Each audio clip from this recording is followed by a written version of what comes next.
Hi, I'm Mac McCarthy, and I help people with their breakups. And today we got an interesting topic. How do you motivate yourself during a breakup?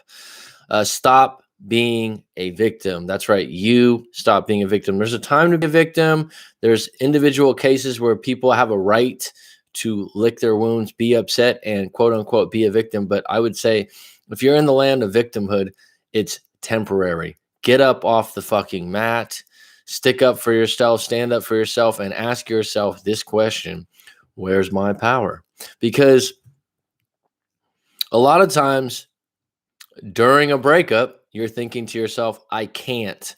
I can't means I won't. It's not the same thing. Okay. You can't live without food. You can't live without sleep. You can't live without water. Right on, Azam. See you in a bit, bud. You can't do those things or you will die. The idea that you can't go no contact with your ex or you can't leave your ex is total bullshit. That's being a victim. That's being powerless. When you do have some power, you just don't want to make those choices. So we'll be talking about this a little bit more in depth. But right now, if you'd like to like the video, like it. If you don't like it, that's just fine. Please make some comments down below when you've been in a situation where maybe you had to motivate yourself during a breakup or motivate yourself during a tough time financially. And you had to ask yourself, am I being a victim here? Am I sick of this crap? Am I at a point where I don't know, I want to turn things around and I actually feel like I have some power in the situation? And if that's the case, please share in the comments down below when you've had a situation like that. Because once you shift that, it's a great feeling. And I think it's human to do so. If you'd like to book a live coaching session with myself to fully unpack your breakup or your situation, you can go to writemac.com and book it today. We can talk on Skype or Facebook. Sorry, Facebook. Skype or FaceTime and fully unpack your breakup. Okay. And if you don't find it useful or helpful, I'll give you a refund, which I haven't had to do because all the coaching sessions I've done so far have been reviewed as useful or helpful. So let's get into it today. The topic, how to motivate yourself during a breakup. I haven't wrote notes about this. I just got off a live coaching session and I did have to make some private video responses, which is another thing I offer is send your story in, your breakup story, and I'll make a private video for your eyes only, unlisted, and send you that video in response so you don't have to share everything with everyone. So I had been doing a couple of those things today. I thought I got to get on the live stream today and let's just go for it. So how do you motivate yourself during a breakup? There's a lot of situations where you feel quote unquote powerless.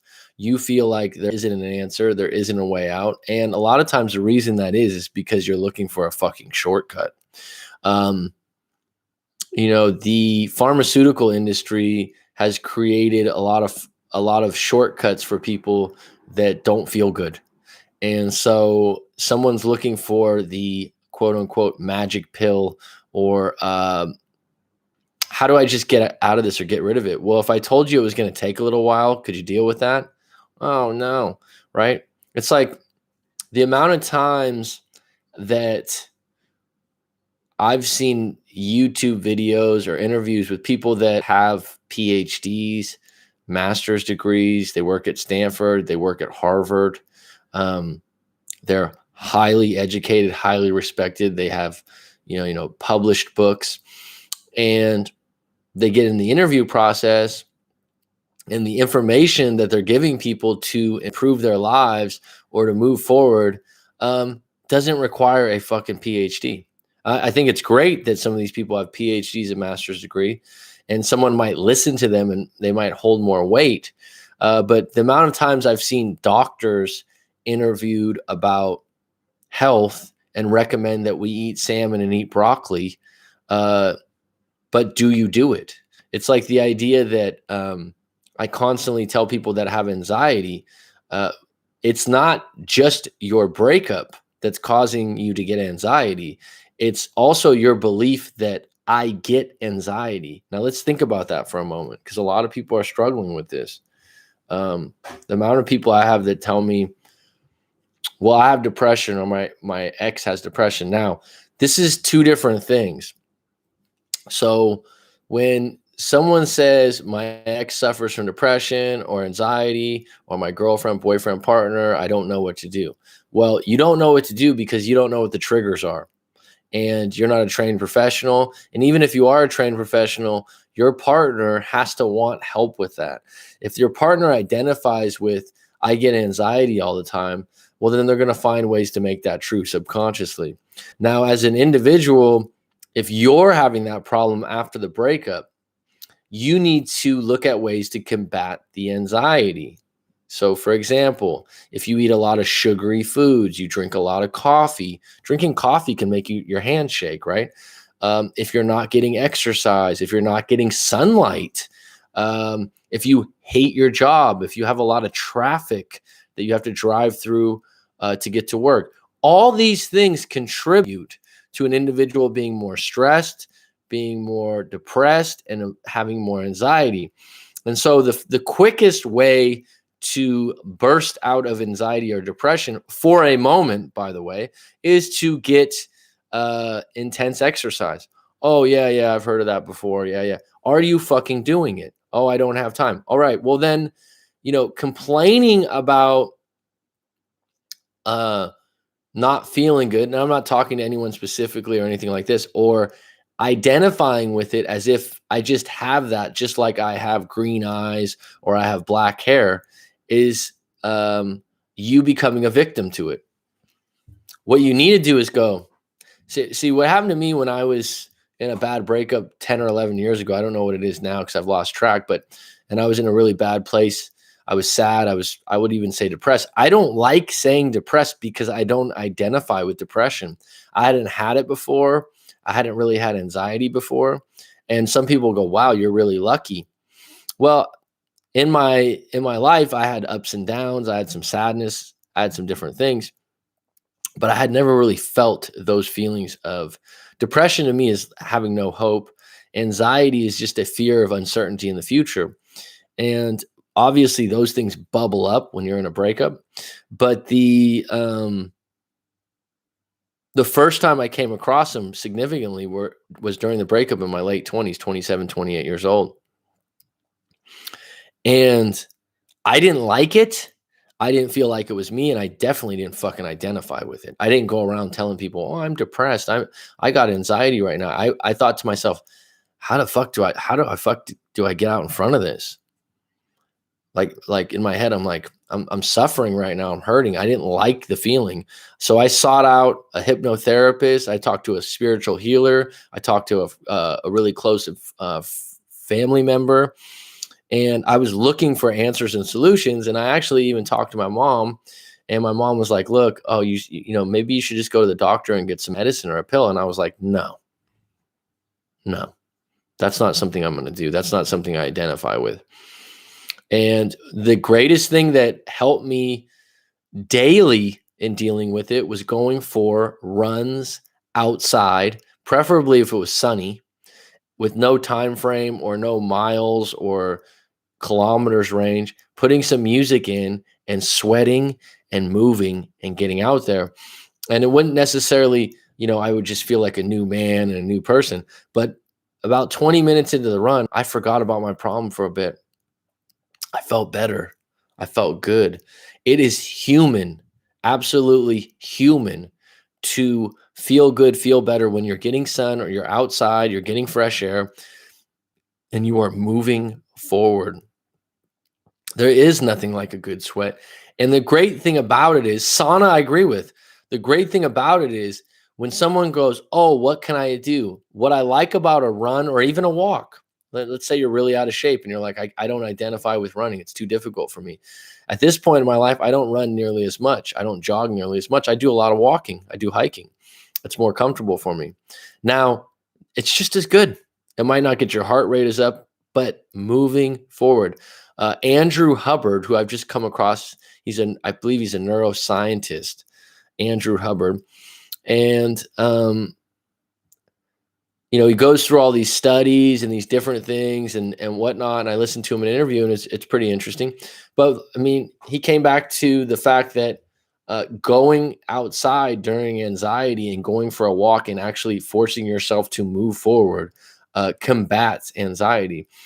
And so what I was doing, not knowing this from a neuroscientist during the breakup, I started doing some push-ups. I was always a bit active, and I always played basketball, and I always exercised here and there for the most part.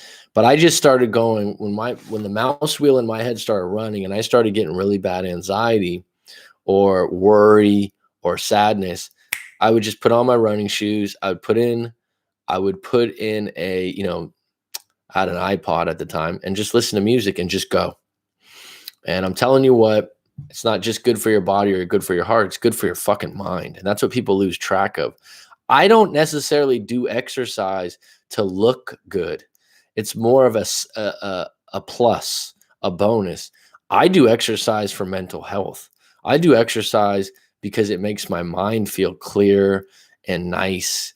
And what it does is, we all talk about being present, okay? Being in the present moment. What other thing than walking outside or running outside forces you to be absolutely present? Now, your mind might flip through some thoughts, but your mind has to keep coming back to, is there a lion on the road? Is there a car coming for me? Is there a snake in the trees? So your mind has to be aware.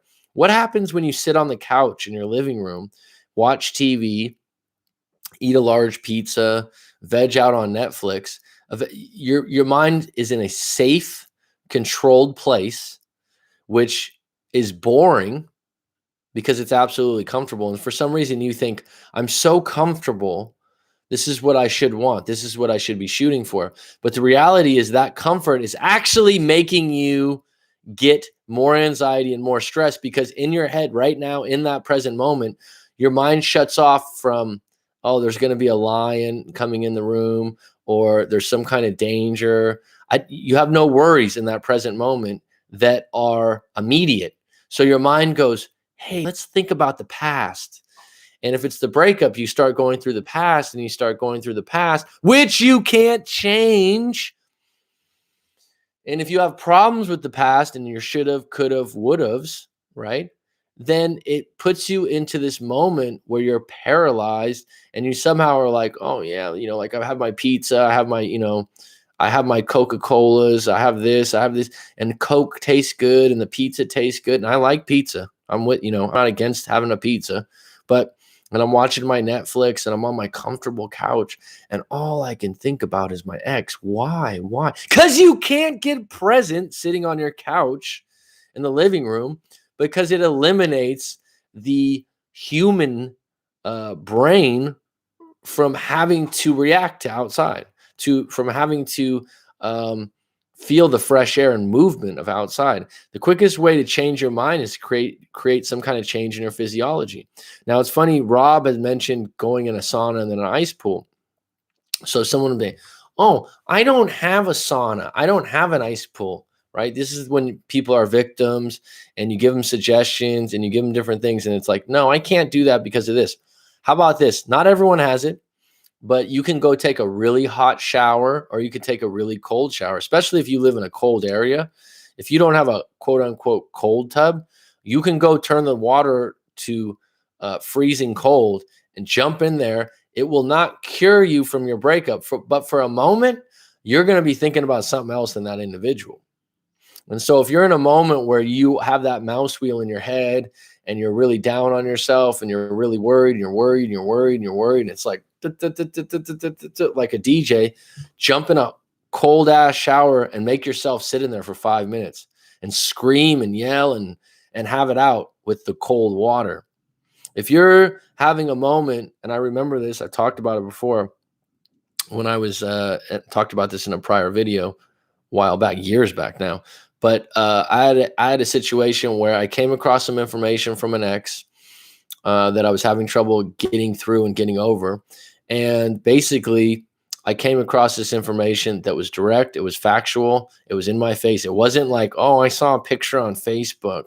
Oh, I saw a picture on Instagram. I think she's seeing someone else. No, this was concrete evidence that she was seeing someone else. It was a married man. It was someone she worked with. It was blatant, and it was nothing but clarity.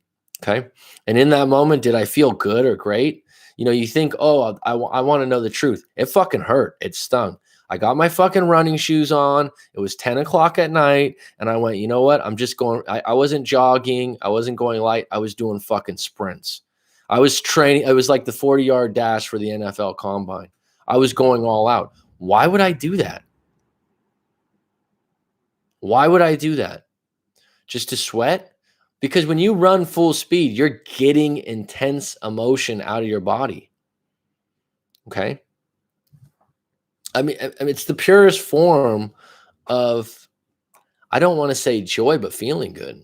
Okay? Like you can literally change how you feel by changing your physiology in any given moment. Now, this isn't amnesia where you're going to forget about your breakup, but you can combat those moments where you're biting your fingernails and you feel like tick tock, tick tock, tick tock, tick tock, like a Mission Impossible bomb's going to go off or something like that, by switching into something with your physiology. And so I've talked about this before: an ice cold shower, a sauna. Oh, I don't have a sauna. Maybe you can find a gym with one.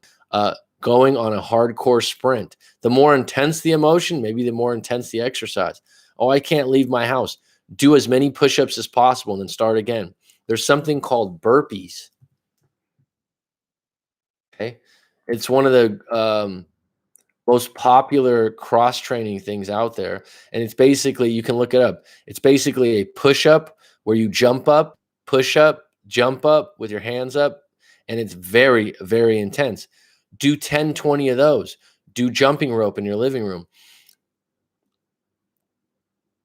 These things combat anxiety and depression in the moment. And at the same time, this is a little caveat. This is a little extra thing that I want you to listen to me really seriously. Anyone watching this video has got to this point right now. Because this is talk about, hey, how can I help myself? How can I stop being a fucking victim? Okay. I'm telling you right now, intense exercise in these moments, but there's a little bit more to it. Okay. In that moment, instead of going through that moment and going, oh, I hope my ex calls me. Oh, I did so much wrong and I did this wrong. In that moment, when you're intensely training, just like Rocky was in the movie Rocky, get inside your head and go, shit, I was a good boyfriend. I'm a good son. I'm a fucking good worker. Actually, right now, I'm taking it to the next level. You need to self-talk yourself into moving forward. You need to get in your head and kill that mouse on the wheel that's wearing the shirt, shoulda, coulda, woulda, right? You need to get to a point, and I've read about this. I don't know where I read it. Rob, you might know about it. They said that they were doing this study on Navy SEALs. And Navy SEAL training, basically, some of the most intense training in the world. I don't know who would disagree with that, but maybe, there's Muay Thai, there's boxing. But anyhow, these guys that I think only 10% make it or 5% make it, right? I mean, a lot of people get eliminated. And so they talk to the top performers in these Navy SEAL training things, and literally all of them have a common thing. Their self-talk is like, I will not quit. I'm going to dominate this race. They get inside their head and they play coach. And I know I didn't do this on purpose, but I know when I've had turning points in my life, you get sick of being a victim or a little bitch about the situation. You get sick of feeling sorry for yourself. And it's usually when you're on an island and people are sick of listening to you, and you start to go, I'm better than this. I'm going to come through from this. Right. If you ever hear David Goggins, who a lot of people really like, I think he's all right. I mean, he's cool. He was a Navy SEAL. You can go look him up. I'm sure a lot of people know who he is. One of his biggest things is self-talk. He's always in his head and he's talking rough with himself. He's like, he uses bad words. He uses bad language, and he's created a dialogue in his head that he refuses to lose or quit on a race or a obstacle. And that was produced with good self-talk. And I talk to people like this. You're alone in the car and you're going through it. You need to redirect as if you are talking in third person to you as an individual and go, wait a minute here. I'm being way too hard on myself. I got a lot going for myself. Wait a minute here. I'm not a lazy individual. Actually, I'm a strong individual. You need to redirect that. And you have power to do that. The amount of people that go, I don't know what to do. I can't do this. I can't do that. And then I look through your story and I provide options. Now, here's the other part of this. Okay. The question of where's your power at is a very strong question. And I've talked to people about this before. I'll give you an example that everyone can relate to. How many times, put it in the comments below if you like, have you been leaving your house and you can't find your fucking keys? Where's my keys? Where's my keys? Fuck, I always lose my keys. And then you start getting really upset. You start getting really angry. You get frantic. And you start blaming yourself, possibly. You start getting angry because you always lose your keys and you should get a key rack and all these things go to your mind. If you stop for a moment, deep breaths, and you go, where did I put my keys? In a calm way. I would say 90% of the time you'll find where you put those keys. Now, if someone moved the keys, a friend, family member, your kids, whatever, then you won't find them because those were moved by someone else. This isn't a psychic act. But your mind will, in a calm way, like Google, your mind will find an answer and go, you know what? They're by your nightstand next to the bed. I've done this many times. It fucking works. Why does it work?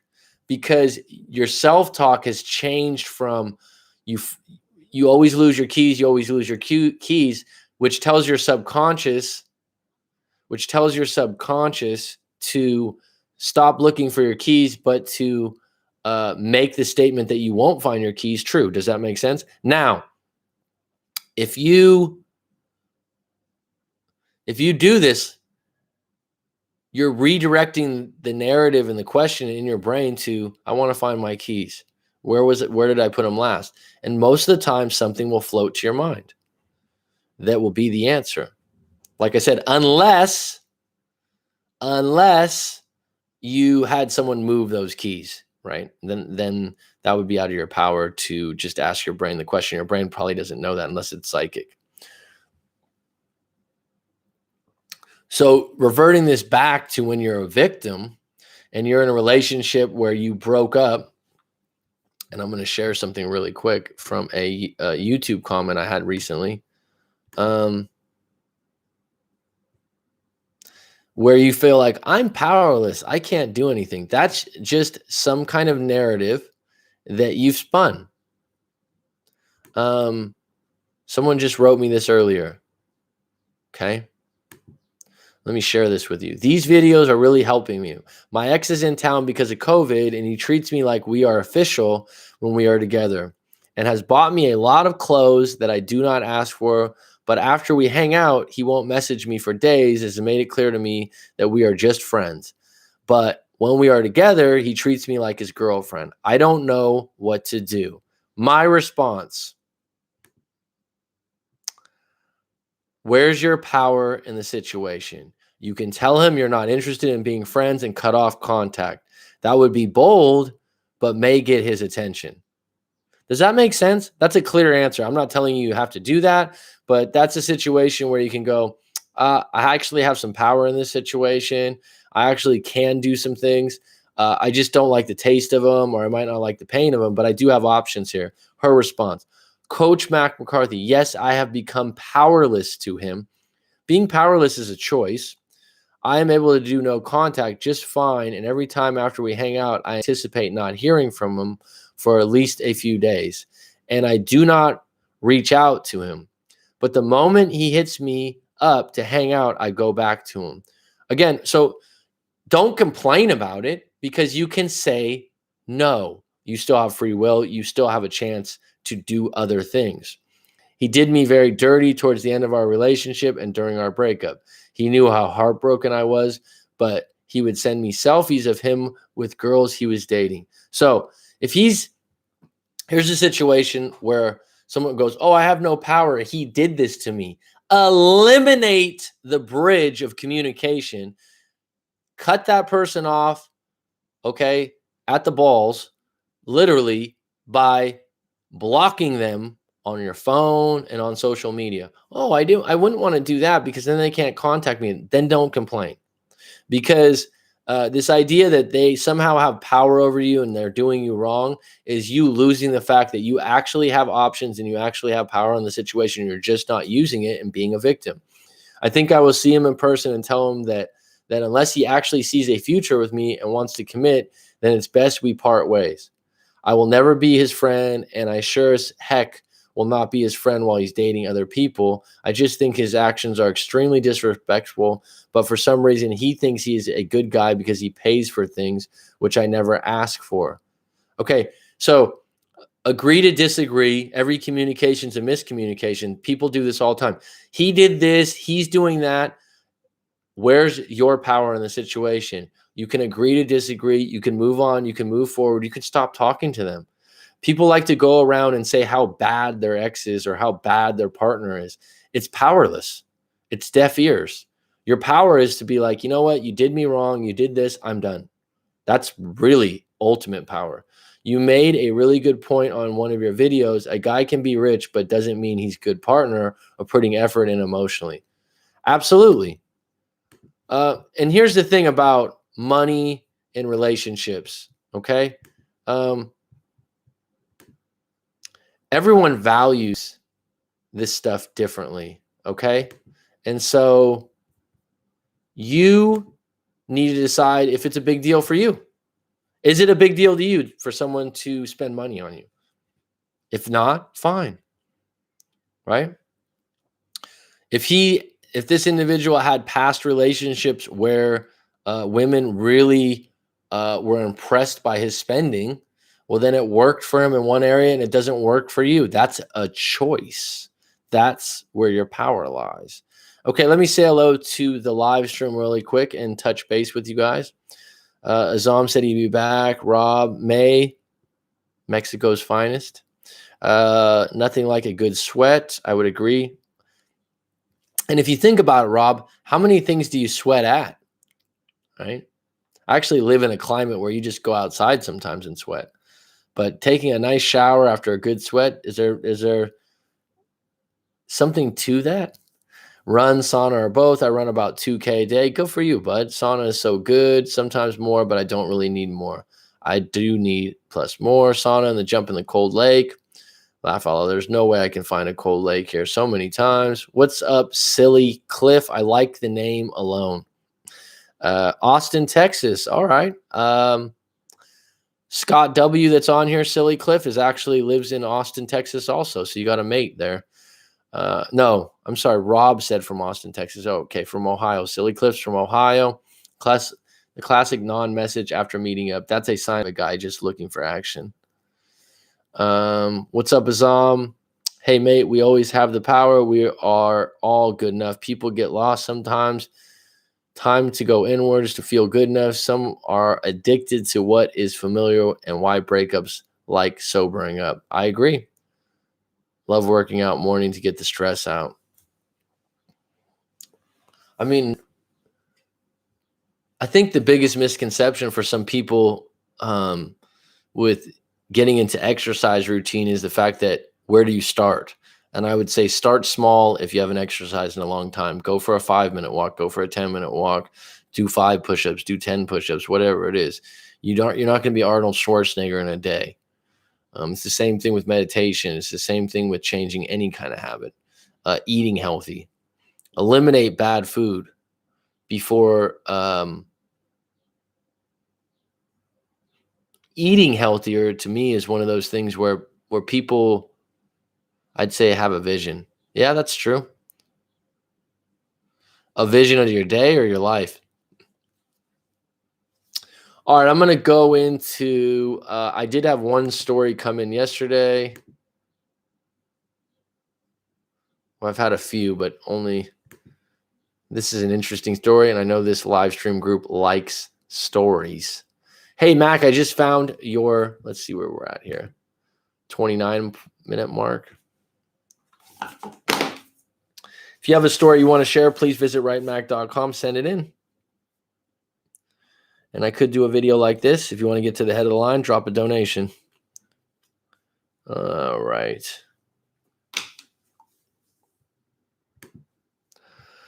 Hey, Mac, I just found your channel on YouTube. I want to share my problems and need some advice. I am dating a guy for the last 7 months. I found him perfect for me. It was going so well. We were so connected. When I did weird thing, he never got mad at me. He handled my mood swings nicely. The only problem had was he was always afraid that he could lose me. That sounds like a really big problem. That sounds like someone that's massively insecure. I wanted to change this. I started to love him more. You're not going to change someone's feelings or how they identify in a relationship. He didn't like me to go out with my male friends, and I respected this. If they were your male friends and it was something that you didn't believe was valid, then you shouldn't have respected this. I never went with him. He always picked me up from university if I was having free time anywhere. I called him if he was free, no matter where he was or what he was doing. He always came to me. He went crazy sometimes because of his insecurities, but I didn't tell him anything about that. So the idea that he has insecurities, he's scared to lose you. Why in the hell do you want to be in a relationship with someone like that? Would be my first question. I always felt that he's afraid to lose me, so it's very common to act like this. Everything was fine. It isn't very common. It's something that you're accepting. We didn't have intimacy. I went to him so often. We spent hours in his place he wanted, but I was not ready. He never forced me to have intimacy. I told him that that I was not ready. After 4 months, I did have a prank on him, but I had no idea that it was going to work on him. He went crazy over me. He called me and said not to call him. He was done. He blocked me. I was so tense, and as he never acted like this before. I called him again and again, but he didn't receive that afternoon. He picked up and said it was okay. He was in work. Then he was going to talk to me at night. He called me at night. Okay, so this is one of those stories that needs to be rewritten because I'm not the grammar police, but I'm just having trouble following the story. That one just came in. That's why I shared it. I'm not going to continue on because the story has period, and then this has no flow to it. If you're going to write a story, at least reread it a couple times and write it in a way that flows. How do you maintain your inspiration over a long period of time when you get discouraged easily? In regards to what, Silly Cliff? In regards to a breakup or just life in general, how do you maintain your inspiration over a long period of time when you get discouraged easily? What are you getting discouraged specifically about is what I would ask. What's up, David? How you doing, bud? She isn't into him. That's why delayed intimacy. Him rejecting the delay is a strong but attractive time, as it don't waste my time. Cold showers daily proven to raise alertness, increase willpower, inspiration, positive thinking. And I would say that that's one of those things that's available to most people, right? Most people. She started chasing because Wim Hof method, as Coach Mac has mentioned. Yes, I actually use the Wim Hof method, which is extremely easy to do. It's a breathing technique. And when I first did it, I was worried about, am I doing it right? Am I doing it wrong? How do I go about it? And then, whenever there's a technique or a method, don't be afraid to put your own stamp on it. And like anything else, you'll get better at it and more comfortable with it as you do it more often. I would say that I definitely like using the Wim Hof method outside rather than inside. There's something about clean, crisp air that's much different than being inside when you're breathing deeply. Silly Cliff says, starting a business. How do you maintain your inspiration over a long period of time when you're discouraged easily? Well, that's a really good question for myself. I would say that find the areas of the business that you're really good at and you like doing would be number one. What's your purpose in the business? So why are you doing the business? It's like me doing breakup coaching and having a YouTube channel, talking to different people. When I first started at this, you can tell where people lie in their own beliefs of what you should or should not do. And so I think whenever you do a business, you should be true to yourself. You should have some sort of higher knowledge in it. You should feel confident in it. And I know this sounds cliche, but you shouldn't be doing it just for the money. If that's the case, I mean, there's plenty of businesses out there, but that's one of those things. I think if you do it just for the money and you have no interest in it, it will affect your life. Because you are going to spend a lot of time on it. I've had friends before that have successful businesses that they don't find very interesting because they kind of fell into that business from a friend or family member. And I don't want to say it's sad because they're successful and they do well money wise, but there is zero excitement when they talk about their work or what they do. And I think that there's a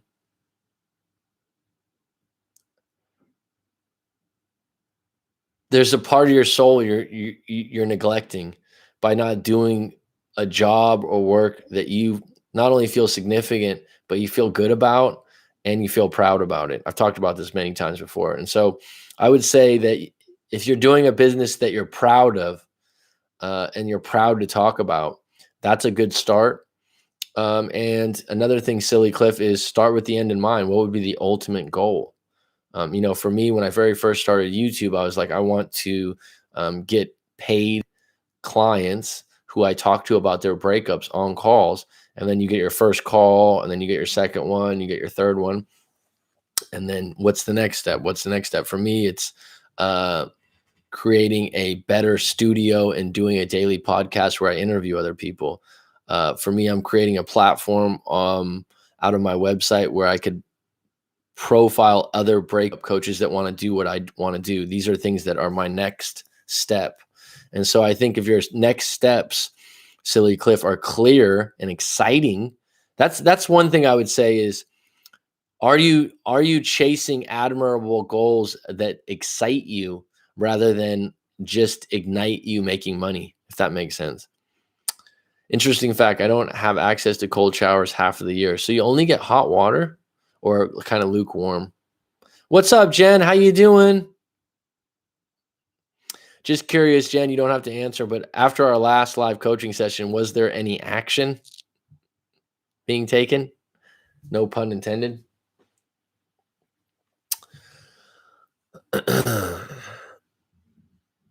The floor is open for any other questions right now. Thank you for the email, Coach Mac. Oh, right on, Kevin. Happy birthday. Is it today or yesterday? I got a good fucking memory. It's like I woke up last night. People asked me this before. What do you think about your calls? When I do live coaching calls, I do think about the people I talk to and about what we talked about. So I was a day late. Sorry, buddy. 22nd. Okay. Better late than never. Because it's the 24th here for me. So it's definitely impressed. Well, thanks, Kevin. I was impressed with you yourself, bud. You got a lot going for you. What'd you do for your birthday? And how old did you turn? Was it 28 or 27? I think you were turning 28 and your ex was 28. And the reason I didn't ask, but I knew that was one of the reasons you brought that up. And, keep in mind, she's a busy individual. 29. All right. Finish off the 20s in style, Kevin. That's my suggestion to you. And I'll tell you something. So a lot of the people on the live stream know this right now, that I live in Thailand. I've lived here for over 10 years. I think it might be 11 now. I did have a couple sabbaticals back home. And I visit home each year for at least a month or more, home being California. But that being said, one of my driving points out of my breakup that I always refer back to that was really tough at the time, which I look back at and cackle a bit because of what it's led to, right? I was 28, so I was 27. And I just turned 28. People talk about we broke up and it was my birthday. I think it was about 4 or 5 days before my birthday. My birthday is February 1st. And I remember she did send like, oh, a happy birthday. And I was I was in one of those modes like, fuck you. I didn't say that, but I said something similar to that turn. I think I said something like, pick up your shit at the house, something like that. And what's up, Leslie? Cameroon's finest. Anyhow, Kevin, getting back to this. So just had turned 28, and literally there's something called Saturn's Return. I'll just let you look that up on your own, but it's an astrology thing. It's an astrology thing, Kevin, and I'm not deep into astrology or the stars and all that stuff, but it's interesting, right? And all these people are like, "Oh, you're 28, you're going through Saturn's return," and it actually applies to 27 to 29. Basically, it says that's when you become a real adult, and Mars and all this other shit. Uh, um, but I felt it because I was like, I was in a paradigm shift at 28. I didn't like my job. Um, I didn't really like where I lived. But I mean, the money was good. The comfort was really good. I was very comfortable where I was at. And so I was doing some soul searching. And I remember when I finally came, I was looking at teaching in the Bay Area, which where you're from, I was taking some tests and doing some different things. But in deep down, I was like, I don't really want to teach at a high school here, this, that, and the other. And then when I finally made the decision where I'm like, you know what, I'm going to go teach abroad. I'm going to move to Thailand for a year. I looked into this program that was at a university to do some training there and what it would lead to. And I'm like, I'm going to do it for a year. And this is what I said, Kevin. I'm like, I'm going to live out my late 20s in style. I'm going to have a good time. I'm going to be on a beach somewhere. I'm going to be teaching. And that was the thing that motivated me. I'm going to do something in my late 20s, and then I'll move back home in my 30s and get serious about, maybe a career over here in teaching or something like that. And it really relaxed me because 29 is fucking young, Kevin. And it's a good, and let me just add this. I know you don't want to hear this at this point. We had a long talk about your breakup and stuff, but I'll tell you this, 29 is a nice age to be single. It is. And if you have to embrace that at some point, do embrace it and realize you're at a pinnacle, man. You're at a pinnacle. I'm 39 right now. I feel great. I feel good. I wouldn't trade in my knowledge and wisdom for the world, but 29 was damn good. It was. It was. So that's my happy birthday speech for you at 29 years old. And I think some other people on here would agree. 29 and single is not all bad. Okay, buddy. What do you like most about Thailand? The beach. I live in an area near a really beautiful beach, and just have always liked beaches. The weather, which is hot and humid, but now I really love the hot weather. The air's clean where I live because I'm near the beach and I'm on an island. And I would also ask, wow, this isn't most, but I'd also add the fact that there's green plants and trees everywhere is another big thing. I'll be open-minded. Well, good for you, bud. Go. I'm just telling you, like, I was at a similar age, not the same style of breakup, but a similar place in a bad breakup and feeling bad. And then shit, man, 29 is a new 20. I mean, you got, there's so much more life to live, man. And now from the breakup and going to my channel and talking to me and maybe reading some of those books I suggested and maybe talking to some other people, the wisdom that you're going to gain from this breakup is really going to serve you moving forward. And that's real talk.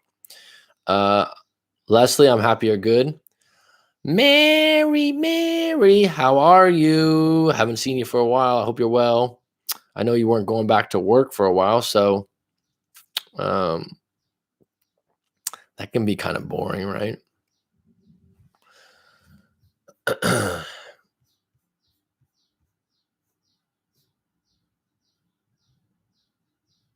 Hof method. All right, we got 11 on deck, 3 likes. Thanks for the likes. I appreciate it. Well, good. I'm happy you're well. Good. Go to the well. 44 minutes.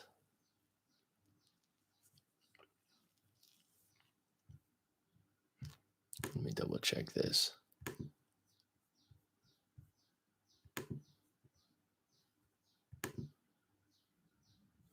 It's something else I want to touch on, and this comes up a lot. I'll have a past client that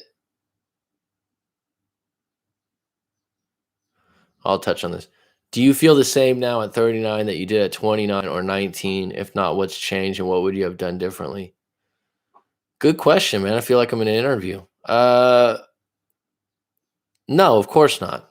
I wouldn't have grown as an individual if I felt the exact same. 19, I don't remember much, but looking back, I was pretty immature at the moment. But at 19, I was working and going to school. And I think one of the best things that happened to me, I think right when I turned 20, I was still living at home. Like I said, going to school and working. So it wasn't like I was just sitting around. I was busy. Um, when I say school, I was in a community college full time and basically working full time, actually. Um, but my father was like, "I'm going to start charging you rent for your room."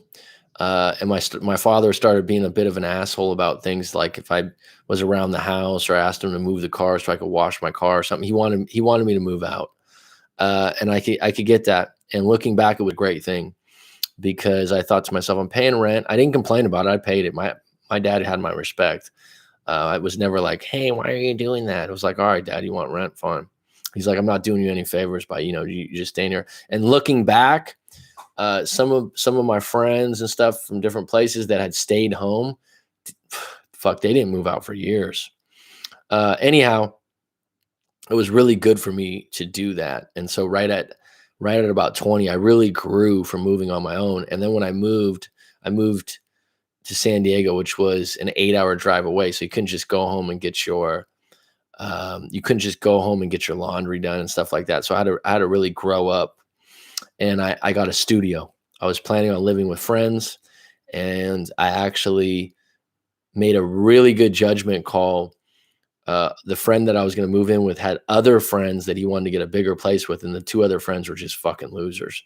I mean, really bad losers. I mean, they had like 3 pit bulls. They smoked weed and drank all day. They didn't go to like they were lying about going to school. It was just red flag, red flag.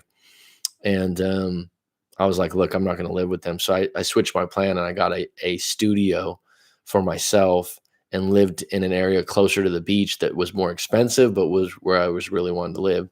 And then when I was 29 is right when I moved to Thailand, which was a huge, huge move and shift in my life, and took some balls and some guts. And at that point, I was naive to a lot of things. And I would say right now at 39, the biggest thing is my knowledge and my wisdom uh, is at an all-time high, which it should be, right? So I would say that the biggest difference is, at 39 right now, I'd say my physical fitness is I would say the big difference is I noticed that I do like going to sleep earlier, like 10:30, 11. That's when my age at 39 feels differently. Like I don't like staying up till 2 or 3 a.m. Um, and I'm much more calm and reasonable and not someone to jump to conclusions. And that probably has to do with being a teacher for 10 years and now doing this for almost 3 years. At 29, I had friends when they were like, God, you were so uptight before. It had to do with the environment and the job I was doing. So those are areas I'm definitely happy where I'm at and who I am at 39. So I'd say that's a good thing. But looking back, I gave a speech to a class. I teach public speaking, and I called it "Without the sour, you can't taste the sweet." And if anyone's seen the movie Vanilla Sky with Tom Cruise, I think it's an underrated movie. It's actually not on Netflix. Anyhow, Tom Cruise, is this rich kid who has it all and basically gets in a car accident and had it all taken away from him. And his best friend throughout the movie keeps telling him, without the sour, you cannot taste the sweet, my friend. Because in the beginning of the movie, he's just going through the motions with this shit-eating grin on his face, and life's so great, but he's not really appreciating it. And that turns. And so I gave this speech in class, and I basically did a timeline of my own life, which, by the way, my life is not, Michael Jordan's life with it, just, like, or someone like this, because um, I think people are measured a lot of times by, where they're at success wise, which translates into money in a lot of ways. But that being said, what I did is I did a timeline, and I thought about this. If I ever did a TED talk, I would do this talk. And it was just my own life, like I said, it doesn't mean I'm a special person. It's just human. And I did this timeline, and on the timeline, I started out with simple stuff like I was born Redwood City, California, 1981, February 1st. And then the next part of the timeline is, and I was born 10 pounds. So I mentioned that. And the next part is this. And then I said, I was in kindergarten, probably at 5 years old. I did this. And then I got my first bike when I was 7 years old. And I'm like, I think at 7 or 8 years old. So what I did also is I made this uh, almost like a graph like this, like a heartbeat. And so I go, I got my first bike at 6 years old. And then I go at 7 years old, my dad went into rehab. My parents were about to get divorced and we moved out, and I moved it down. And then I went on and on and on. So basically my message would be, and I thought about doing this in a video. My message was all these moments in my life,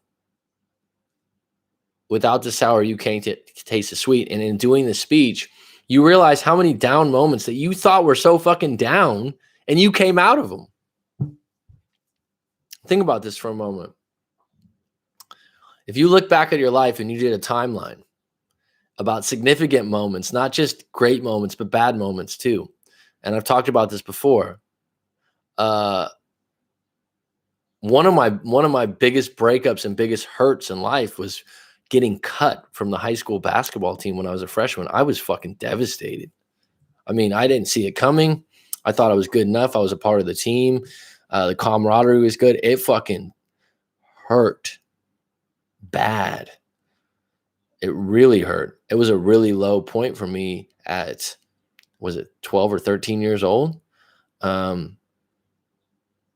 I mean, I wasn't crying or hysterical or anything like that. And then some of the events I did after that weren't the greatest. And prior to that year, I played, 3 years of middle school basketball, which were some of the greatest years of my life because it was so much fun. We had a great coach. We had a great team. We won a lot. I was a starter, so I played regularly. Nothing can take away that time that I had that was so sweet and so great.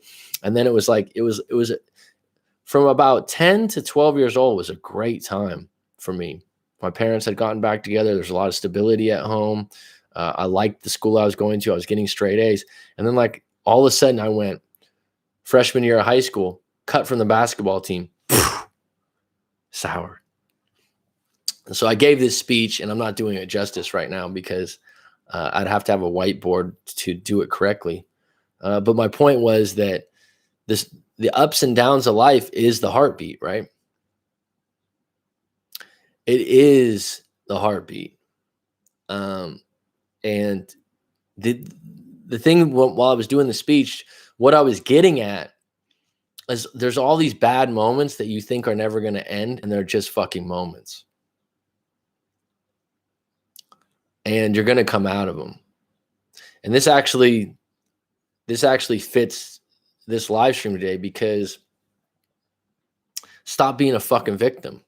It's just, you can be a victim in a moment. You can feel bad. And I was just talking to someone in live coaching today, and he's a really cool dude and a good guy. And he's like, man, I know I shouldn't be crying. I said, crying's fine. I mean, you don't want to cry for 2 years. If you need to cry, and especially as a man, if you feel uncomfortable crying in a workplace or his workplace, it won't be accepted as well. I said, do it in your car or do it at home, and then you can get it all out. There's nothing weak about that, about not wanting to share your crying. But actually, crying is a gift. It soothes you. And I'm full disclosure, I don't cry much, which I don't think is a good thing necessarily. That being said, these moments that we go through, and while you're in the dark moment or the sad moment, you kind of just think that it's never going to end or it's never going to go away, but nothing is fucking eternal. And when you come to that realization, I guess where I'm going with this at 39, I'm able to help people through this time because of it. But like I said, it would be a good it would be a good thing for anyone to do, to go back and look at your own life, do a timeline, and look at the times that you forgot. Damn, like I said, do I stay up late at night and go, fuck, I didn't make the basketball team or anything like that? Hell no. Hell no. I actually laugh about it now. But at the moment, it was tough. You know what I mean? At the moment when I broke up at 27, 28 years old, I thought, when is this fucking heartless, this air in my heart gonna fucking end? Right? When is it gonna end? And then when you come out of the tunnel on the other end, it's like, fuck. I look back at it and I'm like, damn, I thought, and that's why I'm able to help people with breakups, because I'm like, there is light at the end of the tunnel, as cliche as it sounds. And I'm here to tell you, the start of getting out of it is getting yourself back on deck and stop blaming people, start taking responsibility for your life, and get in touch with what you really fucking want. Like, what excites you? It's like T Mac that was on yesterday in the live stream. We had a live coaching session, and he's been on and off here. He said he's talked to a lot of other coaches, and there was nothing groundbreaking about the session. There was just some good communication. And what I've told people recently, I said, I think I've talked to Scott too. My approach, and I think this is how I would line it up in the coaching sessions. I'm not talking down to you. I'm not talking above you. I'm talking with you. And I think it's a different approach. It's a different kind of conversation than someone that, I'm a PhD. Well, you should be doing this. Were you doing this or that? No. I talk with you about your problem. And I want you to unfold and unpack things. And then I'll confirm or reassure. There's some moments when I absolutely tell someone, like, if someone's been getting it physically hit or something like that, that's non-negotiable. You need to go to the police and file a police report. You need to take all your power in place to combat that. Those are times that it's non-negotiable. A lot of the other things is you need to unfold it. And it was great today because this client I had earlier today, he was going to send this letter. And a lot of people want to send letters, and a lot of people want to send a last email. I get it. And the email was written very eloquently, very nice, very touchy-feely. And I thought to myself, don't send it because you've already said sorry and you've already done a lot of these things. But I told him even today, I said, when he sent me an email last night and he's like, look, I really want to send this, kind of like telling me, I know you're going to tell me no, not to send it, but I'm sending it anyways. I wrote back, don't send this till we talk. And then I thought to myself, wait, don't write that, because this individual, like most individuals that have some confidence and have some dignity, the minute you tell them to not do something as an adult, it has pushback.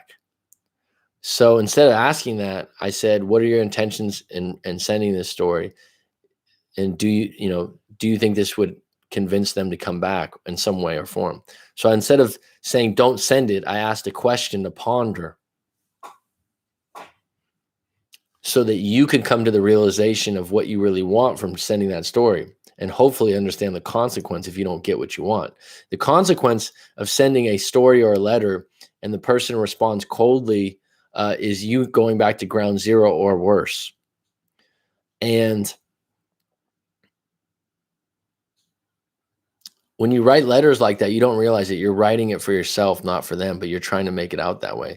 So anyhow, we got to the bottom of it, and he decided on his own throughout this. I never said, don't. I said, look, if you want to send that letter, I'm going to be here for you regardless. I don't recommend it if you want to get back together. And I'm going to go through it with you and explain to you in a non-biased way why I don't believe it is. There's a lot of neediness here. There's a lot of pity seeking, and it's not attractive as a male to approach a woman like that. And so after we broke it down, he's like, no, I'm not going to send it. He made that decision on his own. And then he came up with a reason not to send it. And I just thought that's exactly where I wanted to go with it. So if I started that situation out with, hey, don't send it, this is stupid, you're being a beta male, you're being this, it would have hurt him. And he would have said, well, no, I'm going to send it because I can. You see, that's when you start to understand communication is not about Communication at a high level is not about you getting what you want. It's about you learning other individuals and how they operate. And that's when you get to an upper echelon of communication and you listen to them. So I was a big baby, Mary, and I had dark black hair. I looked Asian almost. I was 10 pounds. I was born blue. They had to put me in an incubator. The knocks build character, getting out there and experiencing like outside of your comfort zone. Absolutely, Scott. It's underrated. I've met people from all over the world living in a place where people go on vacation and stuff. And you meet some people and you're just like, wow, this person just doesn't have a lot of life experience or substance. They lack an opinion. Do you know what I mean, Scott? Like, have you ever like been around people and you're just like, they're really nice. They're really not, and I consider myself a nice or kind person, but I will have a fucking opinion on something. And they're very agreeable, or they're very one-sided in their outlooks. 3-shot to win the game. You remember, Rob? That was a glorious moment for myself. While you played basketball, I did too. Yeah, you got Joel Embiid is from Cameroon, and there's one other guy that's played for years in the NBA that's from Cameroon. He used to play for the Rockets. Always look back and think, it wasn't so bad. I got through it. Important to remember we get through the knocks and the pains. Scott, I mean, when I gave this speech, not everyone in the class, that's the interesting thing when you're a teacher, is not everyone likes your class or likes your lesson. And so you just do the best you can with good intentions. But the ones that do get it, like I had one student like clapping, is like, oh my God, that was so, like, that's enough, right? Because he got the message. Yes, that's true. Exactly. When's the last time you cried? I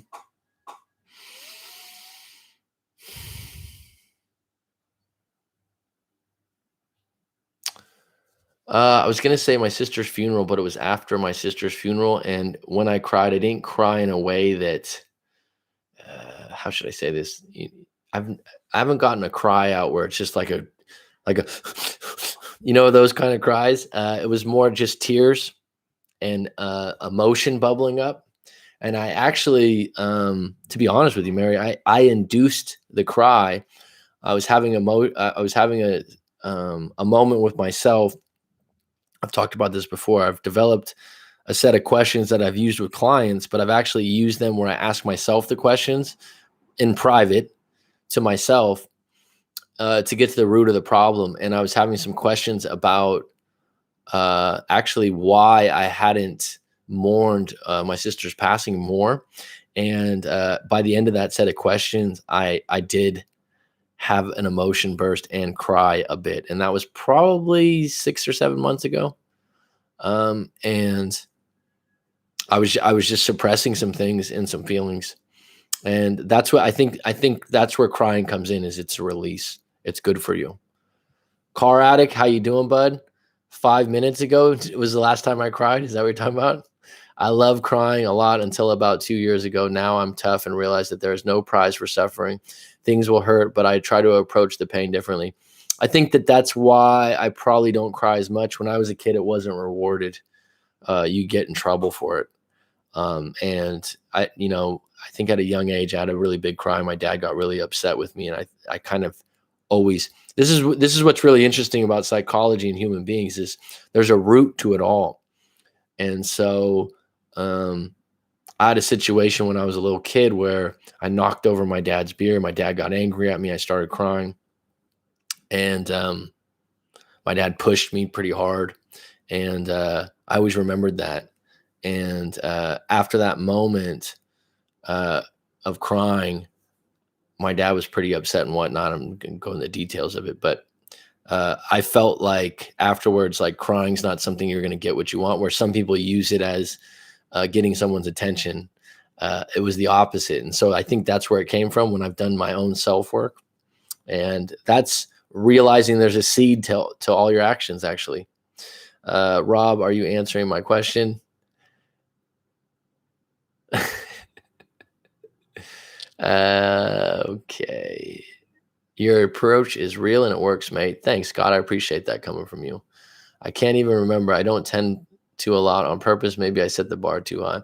I think what's different about crying is there's different levels, right? Like, if there was a scale of 1 to 10 on how you cried or whatnot, I've definitely gotten choked up. I've even got choked up on the live stream. I've gotten choked up for a moment reading a story, but not necessarily just let it all out.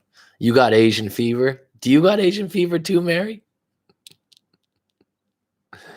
Might be true. Hi, Azam. Hope you sanitize the water. Leslie, Pascal. Is he? I didn't know that. He's a great player. He's one of those guys that really makes the game look easy. I'm happy you know my country because a lot of people have never heard of the name. Oh, I've heard of it. I don't know much about it. It's an island, right? Maybe I'm really wrong there. I'm pretty sure. Was it because you missed your sister? No, it wasn't missing. It was guilt that I wasn't there enough or didn't do enough. So I think that happens a lot for a lot of people for different reasons. And guilt's one of the strongest things that we hold on to, I think. I think that guilt is something that somehow we think we're punishing ourselves or deserve it, if that makes sense. And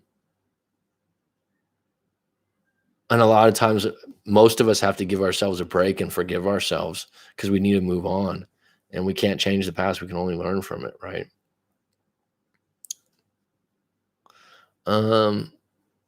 Some people use crying as a guilt trip. Yeah, I agree, Rob. I don't get choked up over happy moments. So no, I didn't get choked up when the Warriors won the NBA title. I just was really fucking excited. It was actually I think the first title, it was good. I almost enjoyed when they beat teams like the Clippers more than the title. So there was some rivalries that the Warriors had created and not overcome, and beating the Clippers was like, and the Rockets was more fantastic than beating the Cavaliers in a lot of ways. Lots of people from Cameroon here in Toronto. Would you or would you not recommend becoming a teacher and traveling to different countries? If you do recommend it, what are some things that you have really made it worth it for you? Well, I haven't taught in multiple countries. I've only taught in Thailand, and I can tell you I really enjoy it. But I say, I would say that first and foremost, don't do it just to travel. That's kind of a pet peeve of mine. Do it because you want to be a teacher. Probably do one of these. There's a lot of bad ones out there, but there's something called TEFL training, TEFL. And do one of those courses, which is like 1 month. Most countries require that you do have at least a bachelor's degree, which I do have. Look into that. But don't just do it to travel. I've worked with teachers like that. And, if you're a teacher, you should like young people. You should like helping college students, high school students. And if you're going to become a teacher so you can have a travel year and just fuck off as a teacher, you're doing a disservice. And I don't find it very admirable. I've met people like this, and they'll admit it. They're like, "Oh, I'm just doing it for the visa." I'm like, "Oh, well, that's really good character." So identify and I remember when I did my training course, there were some individuals. The good thing about doing the training course, until you're in front of a class, you don't know how it feels. For me, it fit like a glove, but you need to put yourself in that situation to say, like, do I even want to do this? Because that's really one of the other things. But the countries that are very popular are Korea, Japan. As far as those are supposed to be better money, but now there's a lot of online teaching platforms for China. So you could actually travel to different countries and actually teach online from wherever you live. I have a friend that lives in South Africa and teaches students in China, and she's from Indiana, and she loves it. I think she makes like $3,000 a month US. And she said she wakes up at 3 p.m. in her pajamas, and which wouldn't be very fun to me, but she likes it. If you do recommend it, what are some of the things that have really made it worth it for you? I like being a teacher. I like being around young people. I especially like teaching at the college level. I like teaching young adults. So that's the other part that you'd want to identify. Do you want to teach? I worked at a charity for a year and a half where I was actually paid, so it wasn't just charitable, but that was a life experience because I was teaching elementary school, high school um, uh, in the beginning, I didn't like it, and I really like being a teacher and like uh, being around kids. But after a couple months, I found a lot of value in it and became a popular teacher there. The students, we had a lot of fun. It was great. It was a great experience for me. So it was definitely worth it. All aspects of teaching were incredible life experience. No, I don't have Asian fever. You and Rob do. Okay. It's by the Atlantic Ocean. I don't know why I thought Cameroon. That's an ignorant, American thing where we don't travel a lot. I thought for some reason it was an island. What am I thinking of? Madagascar. Um, I'm waiting for the lockdown to get over so I can move to Canada too. Canada would be a great place to move. I think that there's a low population there. The people are really nice. I'm not just saying that to be nice to Rob, but living somewhere abroad, as I mentioned, where I meet a lot of different people from a lot of different countries, I find Canadians and New Zealanders to be the nicest, most down to earth. There are a lot of YouTube reaction videos, people crying when their team wins. Yeah, I've had and it's great. The Giants, the Warriors, and the Niners have all won titles. I never cried over it. I was happy. Yes, guilt also in breakups. If someone feels they fucked up, has regrets, then becomes desperate to convince their ex to see will they do better. It's a common theme for someone who screwed up. Yeah, guilt's a big one. And it's carried, and it really affects your health. It really affects your health. I talked about Jose Silva talking about this. Someone actually, I think, got offended. Duncan Dave, who's usually in the live stream, just went off the live stream suddenly because I mentioned that guilt can contribute to, long-term illness from smoking cigarettes. It was a deeper conversation, and it was one of those things that was a theory or idea that I was floating rather than saying it was 100% true. I don't know if you guys remember that when I was talking about that.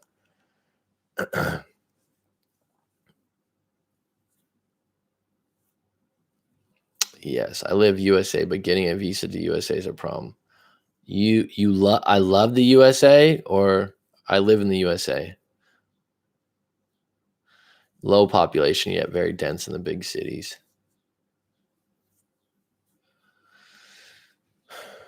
The thing about America and the US, it's like, where are you going to live? Because it's such a big country. There's so many people. So different cities and different areas are completely different. I've heard what you've talked about, though, that the visa is a problem. And I would say that if I was encouraging someone to live somewhere else or look somewhere else, I would probably say Australia, New Zealand, Canada over America.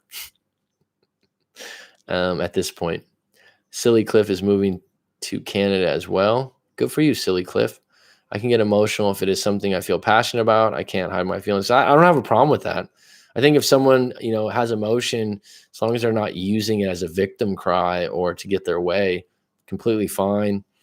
And like I said, for men, it's not that I think you're weak or anything like that, but in order for you to get it all out and not feel uncomfortable or guilty about crying, I think that it's important to maybe do it in private if that enables you to get it all out. I had a student years back. He was 2021, and he gave a really, really good speech on his mother had passed away from cancer, and it was really the reason the speech was so good because this kid was a cool kid, kind of weightlifter, and earlier on in the class, he speaks really good English and whatnot, which sounds kind of funny to you guys, but teaching in another country, really good English counts.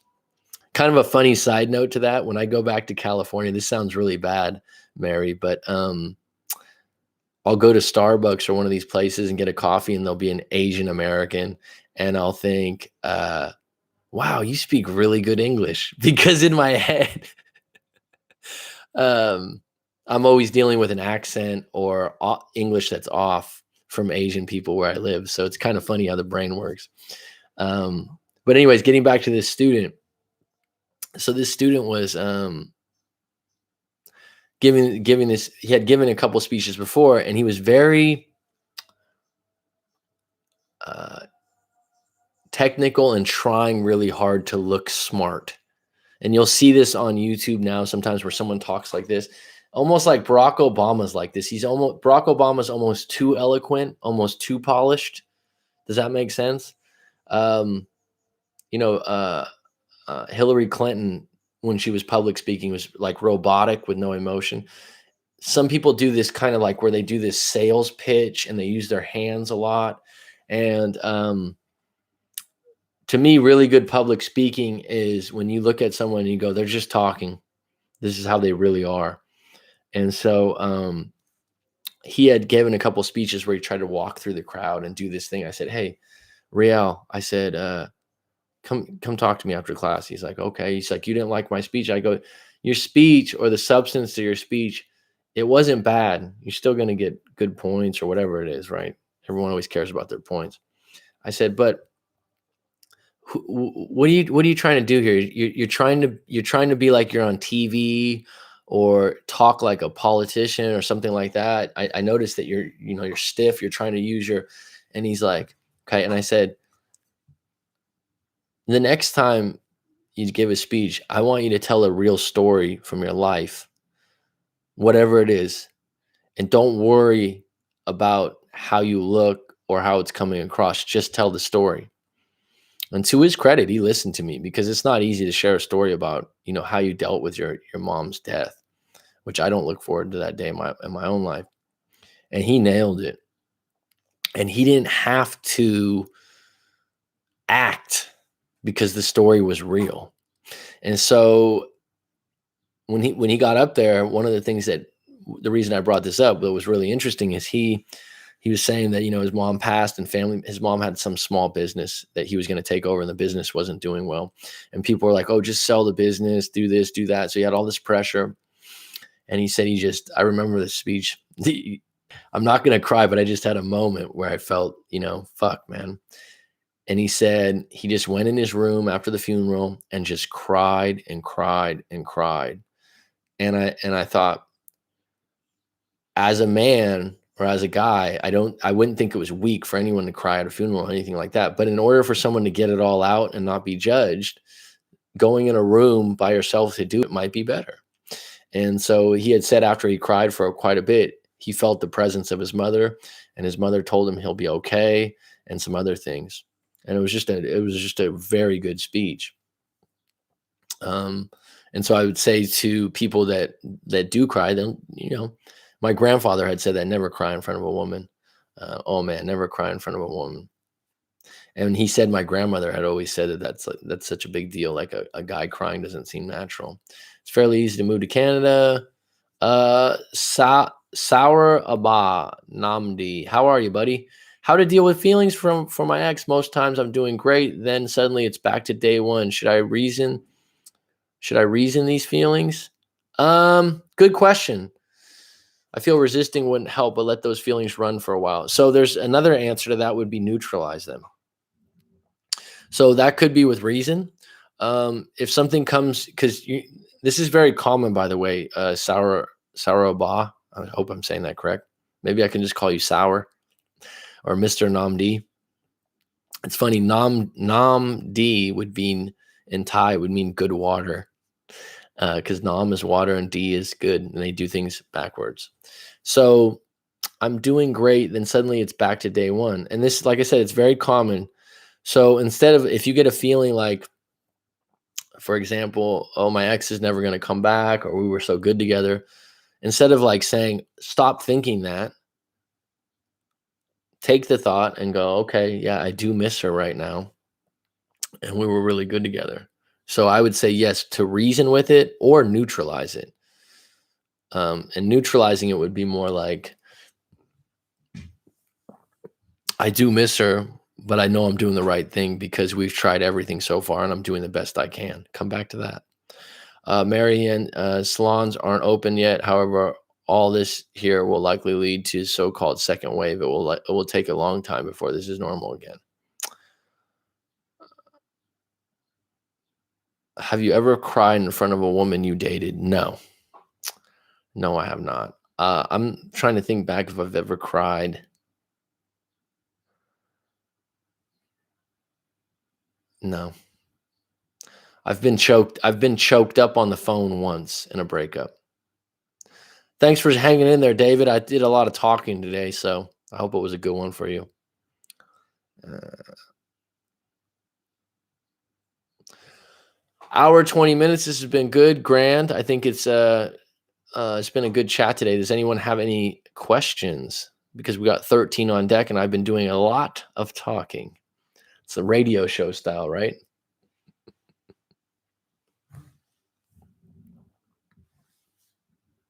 The interesting thing about crying or appearing weak, there's always a moment where someone can understand if they've been in the same situation before, right? So you're telling me you only cry at funerals? I didn't think about the answer in that way, but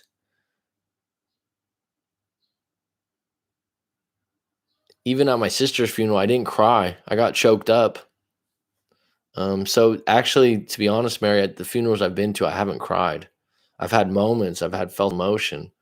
Even when I'm telling you I had that moment 6 months ago or something like that, I didn't cry passionately. Oh, I'm not worried if you think I'm weak or not. I really am. I'm not. Um, I'm just being honest. And I told you, I think one of the reasons I don't cry easily is when I was a kid, I had a moment where I was crying and I got in a lot of trouble for it. And so I think that's why it's suppressed. And when you're trying to figure out why you're the way you are, and I've done my own research on this and why you don't do certain things like, oh, you don't cry, because I'm not a necessarily some kind of like evil Knievel bold person. It's not that I'm some kind of Navy SEAL alpha. I never cry because I'm so tough. It's because I looked back and I did some work on myself and I was like, oh, that's where it comes from. But I've told you before, I think it's valuable to be able to cry. Fake tears? I don't know what that is. I have never had fake tears. So I think that emotion comes from different places, right? There's emotion from your gut, there's emotion from your heart. Um, and for me,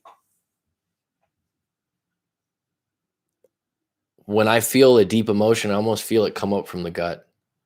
Does that make sense? Like you almost feel it like you almost feel less tears and more of an energy burst, if that makes sense. And one thing I've noticed a lot, especially doing coaching sessions and dealing with people on deep things. I've talked about this before. I do definitely get tingles on the spine or a race of energy down the spine when I feel something. And that's something that some people get or don't get, and we kind of don't talk about it.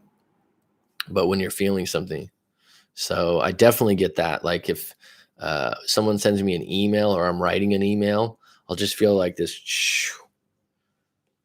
Um, I'm not. I think it's when you're feeling connected with someone, but I'm not sure what it is. But it's definitely a uh, deep feeling. What's up, Robert Cook? How you doing? Let's get some likes on the board. I don't want to be needy and weak here, but we got 14 on deck. Um, you got a question, Robert Cook?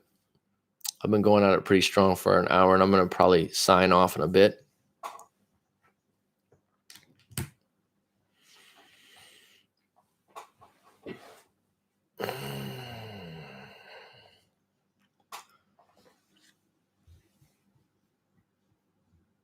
Anyone else have a topic they want me to maybe touch on tomorrow in the live stream? Thanks, Mary. I appreciate you, hon.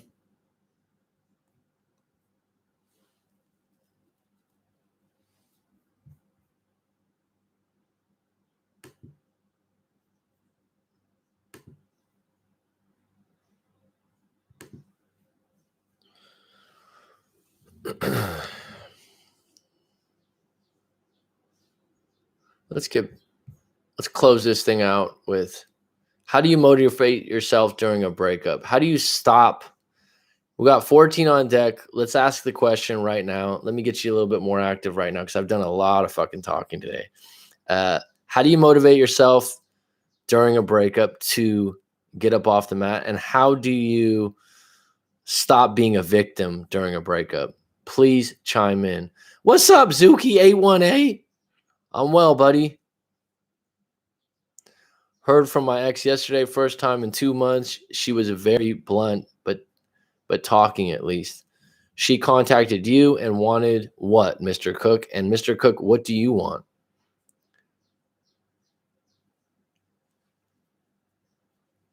You know, the constant thing I come up with a lot when people talk to me, not everyone, but it comes up a lot, is that people get wrapped up in what their ex wants or what their ex is doing, and they lose track of what they actually want or what they deserve. And they pander and appease and pander and appease, and they lose track of what they really want. I'm on a date. I'm out on a date. Well, good for you. Don't tell them you're checking out a breakup coach's live stream right now. Good for you, man. You're good people, Zuki. You know that.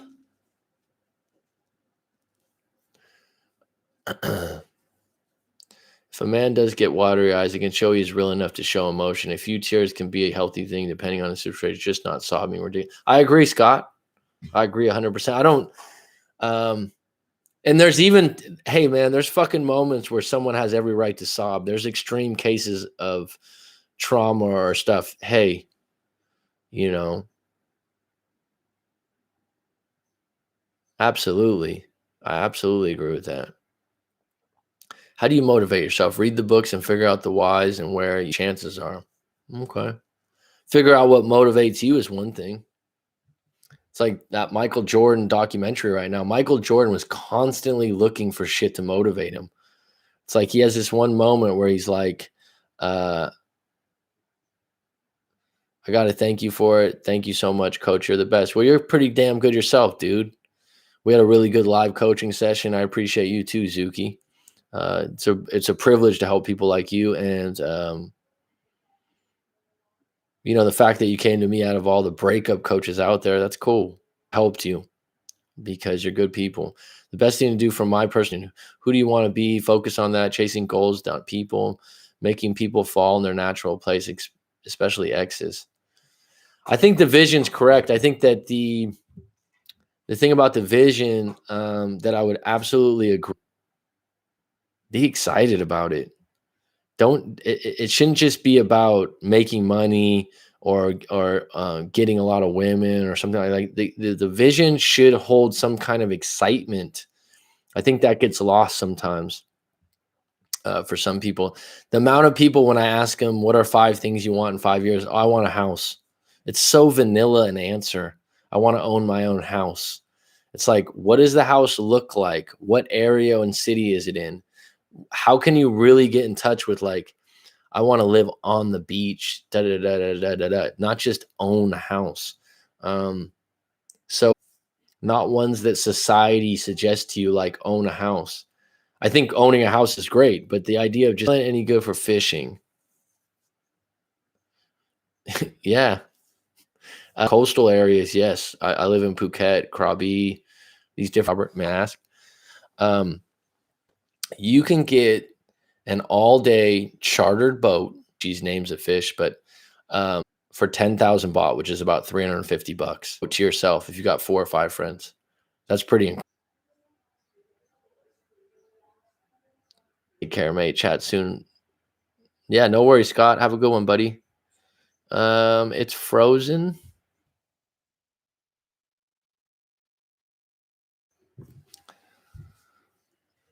Oh, okay. I guess I lost you guys. So, based on what you're telling me, have a good one.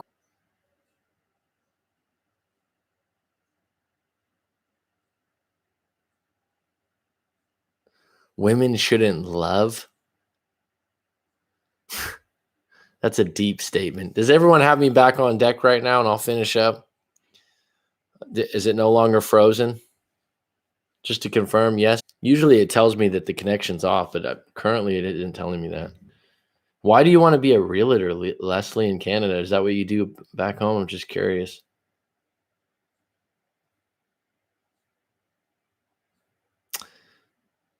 Women shouldn't love. Okay, you got me back. Okay, a man should love his woman, and a woman should be loyal and respectful and be submissive. I don't know what happened. Like I said, it didn't say the connection was off or anything like that. So, thanks, Silly Cliff. Oh, you're a real estate agent. I was a real estate agent in California, so I got something in common. I used to do that for a bit, for about 3 years. Is that Leslie? Is a man should love his women, and women should be loyal, respectful, and be submissive? Is that a cultural thing, you think? Does Robert Cook agree? It's just a man should love his goals in life more than a woman. Listen, folks, the definition of love is different for every individual based on their own life experiences and their culture. Right? So, I come across this a lot where someone goes, "Oh, she said I wasn't loving enough. I wasn't affectionate enough." Well, someone's interpretation of how someone's supposed to be in a relationship, or how loving they're supposed to be, or how affectionate they're supposed to be, is an interpretation. It's an opinion. It's like, look at music. If you ever had music playing at a party or an event, and Mary goes up and changes the song, and she's like, "Oh my God, let me play the music. Let me put my song on." And Mary puts on Hall and Oates, Sarah or something like that, and someone's like, "Oh my God, this song is shitty or stupid." Da da da da da. And then Zom comes on and plays some rap music. It's just an opinion. And I think what gets lost with love, the idea of love, people get lost in the idea like somehow, oh, I know what love is. Love is different for different people. And so that's why when you get into a relationship and you find someone that's compatible, it's a really special thing. And that's why it's easy to meet a lot of different people, especially with online dating. But finding someone compatible just takes time. And it has to do with your personality. And if you're a negative individual or you're hard to deal with, you're going to have harder times to find a compatible partner. If you're a person that's jealous and insecure, you're going to have harder times finding a person that's compatible. You're awesome, man. Appreciate the talk. Definitely have a different view after our chat. Thanks, Jesse. I appreciate you too, man. It's a privilege to talk to you, bud, and help you out. We had a really good session today, and I'm glad you got to see things differently by talking about it rather than me just telling you what to do. Love is like a box of chocolates. You never know what you're going to get. Oh, wow, Mary, that's poetic. I would do something like that, but I would play I Love You More Than I Can Say. How did I know you liked rap, Azam? I actually love rap myself. Being from the Bay Area, that's what I grew up with. So I like Nas. I like someone that was a client recently just had Nas Escobar, and I'm like, what's your email for that? And he's like, I love Nas.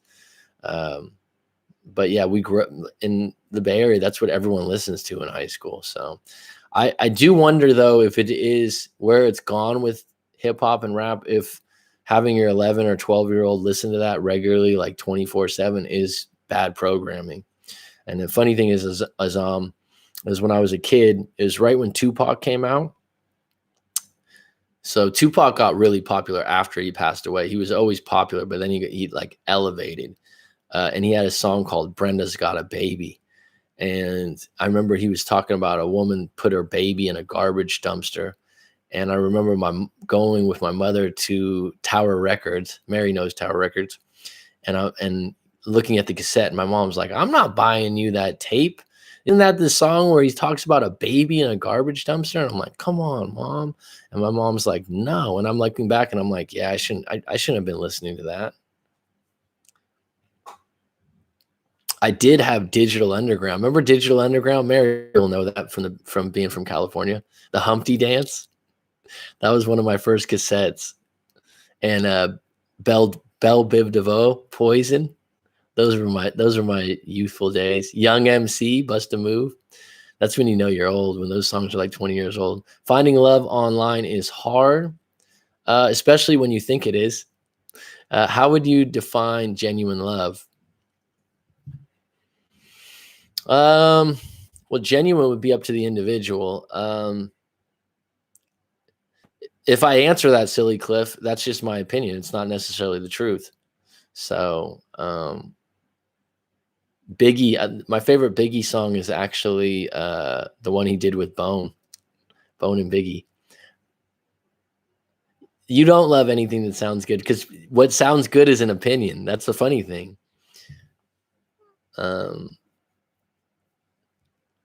Defining genuine love would be the high. You want to know what the highest level of love is?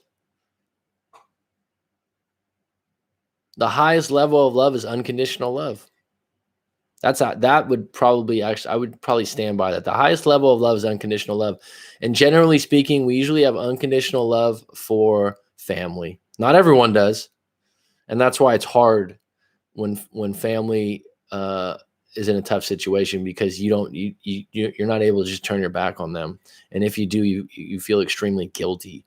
And so I think the highest level of love would be that. I don't know if I think that's the highest form of genuine love. And I think that's why people love their pets so much, because your pets usually have a genuine, unconditional love.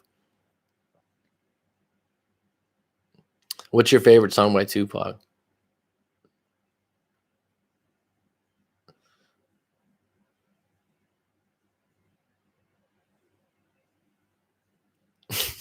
They blocked that one, Mary. Yeah, it was cool. You made me think about it and come to the conclusions on my own. Needed that. Still hoping for what it's worth, but I know my value. I've always known, but unpacking this stuff helped me see it. Talking again soon. Absolutely, Jesse. You know what? I take that as a compliment, because that's the goal in my work, is let's unpack it, and I'm going to talk with you rather than down to you. Like I said, it takes a little longer, I think, than what I've talked to other people, and they talk to other coaches or other people. I think they're rushed. I think there's a lot of value in continuing to talk till you're done. Unconditional love is the purest. I can't comment. What do you mean I can't comment that you don't have unconditional love? Yeah, I would say unconditional love can be dangerous in that, that you can do bad things in the name of unconditional love. That being said, it's the highest level. It's the highest level of love. I don't know if that answers your question though, silly Cliff. But like, don't you think that you have that with a pet for some reason, or the dog has it with you? Gotta say, it was awesome when I ended up saying it and you're like, yes.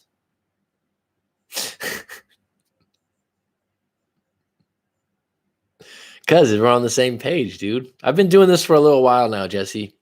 I don't mean it to be arrogant or cocky, but I'm pretty good at it, right?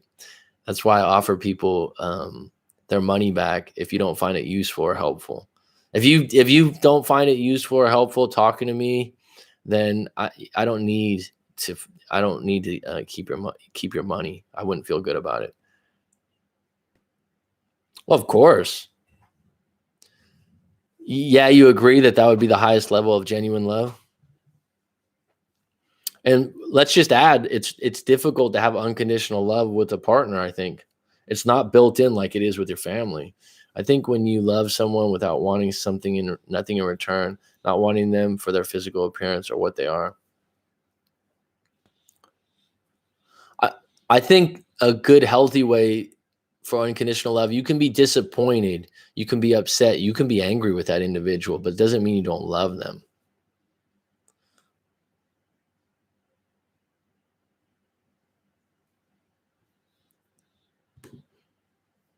Jesse says, pay this man straight with you. No bullshit, gets you to think. Well, the part that really is a compliment to me gets you to think. If you're going to talk to a therapist or a coach, you should be getting to think, and that comes from being a teacher. Teaching university students, if there's one thing I want to help them with, is to think differently. I'm not going to teach you how to write and do all these things. Those are things that you can brush up on. But if I can teach you how to think a little bit better or differently, because a lot of times our problem is that we're narrow-minded. Not you, Jesse, but just people overall, just based on your own experiences. So I take that as a big compliment. I appreciate it.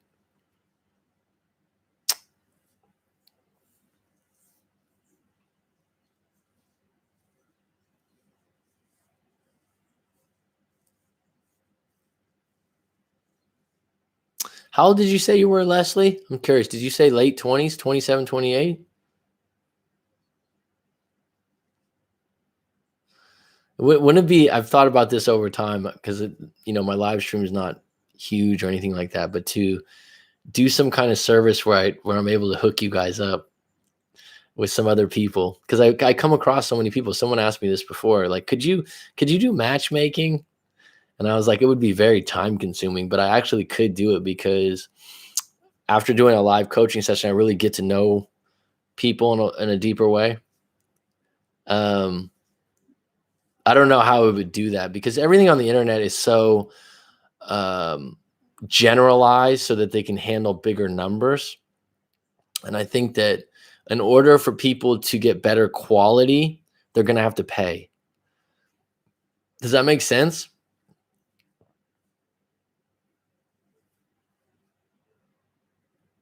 You are a smart dude, Jesse.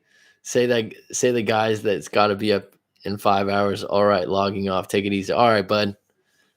Have a good night's sleep. With you? Oh, well, thank you. That's kind of you. Mac, are they blocking me? Can you unblock me?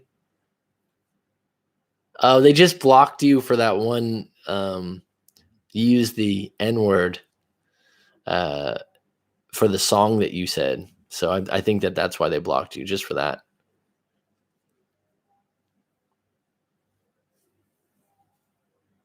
What's real estate like, Leslie, in Cameroon? I have no idea. But like is there a beachfront property there? Again, I'm ignorant to the geography there, but is it really expensive or you're unblocked now, Mary. Does anyone else have, that was an interesting question by Cliff. Does anyone else have something to weigh in on genuine love? And like I said, I would just say that it's up to the individual. Someone else would say that it's not true or is true. I would say that, Cameron, you mean the rapper? Hey Ma, that was a great song. He had a run. He has one song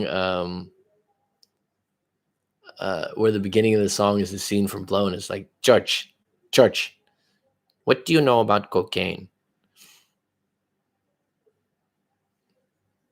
That's interesting, though. Being a real estate agent is something you can actually do somewhere else and have the same skill set and just learn the market, right? So that is something you can transfer over into. I think a lot of it's going to be doing, there's a lot of online parts of it, right? Just advertising online. Leslie's from Cameroon.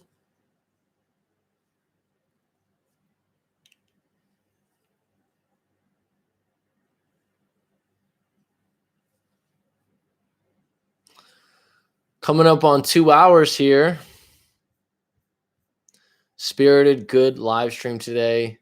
Really enjoyed it. You guys even hung with me when it had a technical difficulty. I think people are waning off here, though. Any closing questions? Any topics you'd like me to touch on tomorrow? I was going to try to make it to 2 hours, but I don't know if that's possible today. About genuine love, I can be loyal to a homeless guy and live with him and help him grow. I guess it's foolish. Well, if you haven't done it, you don't really know if you can do it. Lover girl? I can live with a homeless guy, live with them and help him grow. I guess it's foolish. Does he want to grow? About a couple clients that have actually told me that they were homeless for a while. Really interesting people. I mean, they weren't, I think, talk about a character or a life experience to actually live that way for a little while.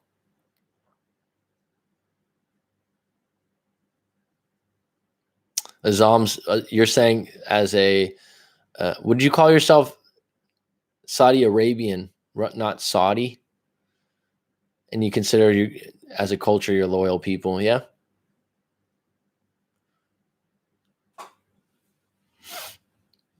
Would it be correct to call you a Saudi or Saudi? No, Saudi Arabian. That's correct. You know what I always think was interesting when you said to me, Azam, is, um, and I saw this recently, uh, is that you were saying like the rain's beautiful over there, and that because it doesn't rain often, so it's scarce, right? And I just saw recently a documentary about water in the world, and it was talking about that Saudi Arabia has to buy a lot of their water from other countries. So you could say Saudi or Saudi Arabia, okay, that you guys are buying a lot of land with water, which is actually a really good investment. Mm. So interesting because you say something like that internationally, and someone, say something wrong or something like that. Something, oh, you don't know. It's just like, okay, that's why you always have. Growing up in California, especially the Bay Area, we have a lot of people that are quote unquote foreigners or don't speak English, Chinese, or Hispanic. And, people will go, oh, this person should learn how to speak English. And now I'm the person that lives in another country. I never used to say that. But, you get it reversed and then you understand. Oh, you missed a lot. It was a good one today, Judy Jack. You're right at the tailspin. It is a large desert. Yeah. Missed a lot, huh? It must be really late over there for you. I think your idea for Canada is good. Go for it. Do it. What do you mean career change and love? What does that mean? Good question because it made me think like, what does that mean? No, I'm not married. Never have been. Um,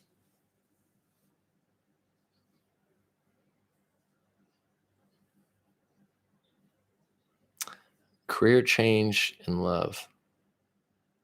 Mary, are you getting your YouTube up anytime in the next century?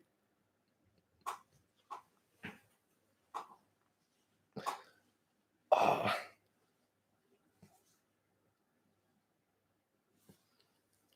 a lot. Are you going to get a YouTube channel?